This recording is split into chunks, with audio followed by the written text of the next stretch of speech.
اعوذ باللہ من الشیطان الرجیم بسم اللہ الرحمن الرحیم اللہم صلی علی محمد و آل محمد۔ مومنین کرام، مکتب اہل بیت میں بہت سی ایسی شخصیات ہیں کہ جن کا عمل و کردار ہمارے لیے مثالی ہے، اور ہم ان کے عمل و کردار کو دنیا والوں کے سامنے بطور مثال پیش کر سکتے ہیں۔ انہی شخصیات میں سے ایک شخصیت ڈاکٹر محمد علی نقوی رحمۃ اللہ علیہ ہیں۔ ڈاکٹر محمد علی نقوی رحمۃ اللہ علیہ کہ جنہیں دنیا سفیر انقلاب کے نام سے بھی یاد کرتی ہے، ڈاکٹر محمد علی نقوی نے اپنی پوری زندگی مکتب تشیع اور مذہب اہل بیت کی تبلیغ و ترویج میں صرف کر دی۔ ڈاکٹر محمد علی نقوی ہمیشہ اپنے عمل و کردار کے ذریعے لوگوں کو مکتب اہل بیت کی طرف دعوت دیا کرتے تھے، اور یہ چیز ہمیں ڈاکٹر محمد علی نقوی کے وصیت نامے میں بھی نظر آتی ہے۔ ڈاکٹر محمد علی نقوی نے ایک بہت بلند پایا وصیت نامہ بیان کیا۔ آج ہم اس وصیت نامے کو پڑھ کر اپنی راہ متعین کر سکتے ہیں، کیونکہ ڈاکٹر محمد علی نقوی کو معلوم تھا کہ وصیت کی بڑی تاکید ہے۔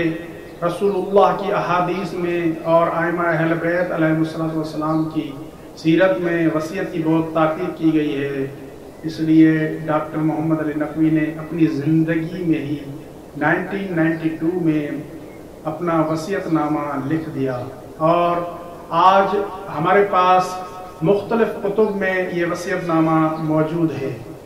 ہمارے پاس ایک کتاب ہے جو حال ہی میں شائع ہوئی ہے، اور اس کا نام 50 سال عبادت ہے، اور اس کتاب میں شہداء کے وصیت نامے بیان ہوئے ہیں، عاشقانہ وصیت نامے۔ اس کتاب میں ڈاکٹر محمد علی نقوی کا ایک وصیت نامہ موجود ہے، اور ہم اپنے ناظرین اور سامعین کی خدمت میں ڈاکٹر محمد علی نقوی کا یہ وصیت نامہ اسی کتاب سے پیش کر رہے ہیں۔ امید ہے کہ آپ کو ہماری یہ کوشش ضرور پسند آئے گی۔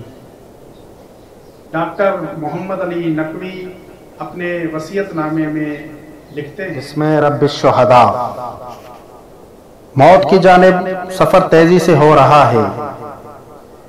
کئی ایک ایسے مواقع دیکھنے میں نصیب ہوئے ہیں جو انسان کے لیے عبرت کا کام دیتے ہیں، مگر افسوس کہ وہ سبق حاصل نہ کر سکا جو دوسروں کو کہتا رہا۔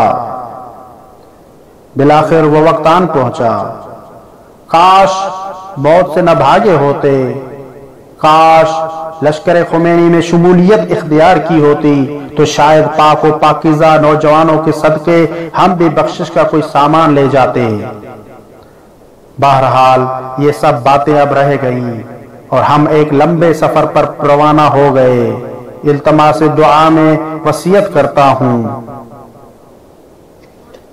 مجھے اپنے آبائی قبرستان علی رضا آباد میں دفن کیا جائے، جنازے میں تاخیر نہ کی جائے، پوسٹ مارٹم نہ کروایا جائے، اور اس موقع پر کسی قسم کا تنظیمی اجتماع نہ کیا جائے۔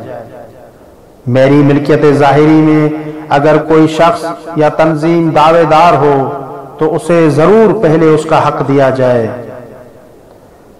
آخری گزارش، خوش بختی ہے ان لوگوں کی جو باصلاحیت اور باشعور لوگوں کے ساتھ زندگی بسر کرتے ہیں، اور ہلاکت ہے ان کے لیے جو اپنے سے کمتر کے ماحول میں پروان چڑھتے ہیں۔ اپنی اہلیہ محترمہ کا شکر گزار ہوں اور اپنے بچوں سے پر امید، تمام دوستوں سے ان کی توقعات پر پورا نہ اترنے کی وجہ سے شرمسار ہوں۔ والسلام، محمد علی نقوی، 1 اپریل 1992۔ دعا ہے کہ اللہ تعالیٰ ڈاکٹر محمد علی نقوی کے درجات بلند فرمائے اور انہیں شہداء کربلا کے ساتھ مشروط فرمائے۔ وما علینا الا البلاغ المبین۔